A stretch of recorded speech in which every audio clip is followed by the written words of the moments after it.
By Arizona standards, Clifton is an old town, and its main drag, Chase Creek Street, is one of the most well-preserved in all of our state. Most of the buildings on the street date from about 1912, 1913, the majority of them. There was a big fire here before that. It took out the center part of town. So most of this town was rebuilt in the early 1900s. And Ray West's Vintage Market is a time capsule of that era. Things from the late 1800s up to probably the 60s, 70s, something in there. It's a collectible item. It'll be a little newer, but my emphasis is on furniture. I like oak furniture. I like oak furniture from about the turn of the century to 1920, 25, something there. Solid and sturdy, pieces that have stood the test of time. The lawyer's bookcase is special. It's very, I won't say rare, but there's not a lot of them around, and they tend to be kind of pricey. So the million-dollar question, where does Ray find all this stuff? He says he gets asked that a lot. And I tell everybody I'm one of these hoarders. You know, you seen the pictures of the guy with the house with the stuff piled up in the little passage, you know, through it. I'm the same guy. I just spread mine out and put prices on it, and it makes me look sane. But I'm just as crazy. In all seriousness, Ray says he's just always on the lookout.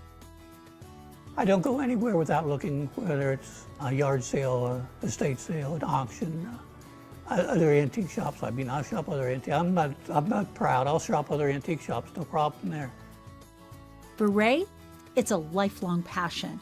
He's been tinkering with antiques since he was a teenager. If I have a talent at all, it's to refurbish. I'm not a good carpenter. I don't make things, but I can fix anything. When he was ready to retire from the heating and cooling business in Phoenix, Ray and his wife went in search of a small town. But we never found anything that really struck us until we came into Clifton. When you come down Smelter Hill there, coming into Clifton, I mean, it's just gorgeous. It's just a gorgeous town. And the weather here is really nice. The people are really friendly.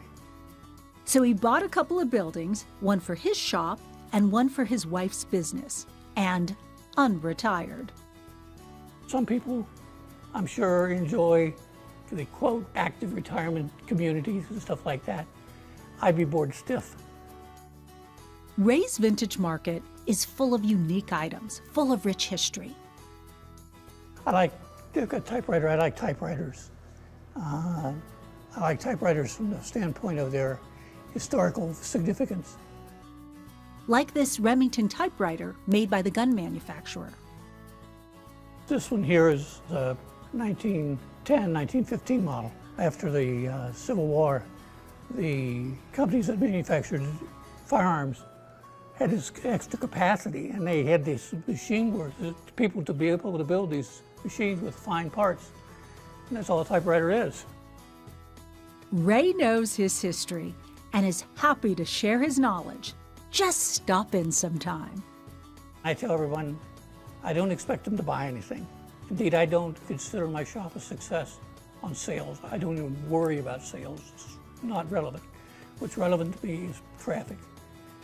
If I get people coming through that door and looking around and enjoying themselves, I'm successful. Because you get enough people coming through that door, looking around and enjoying themselves, somebody will buy something. Guaranteed.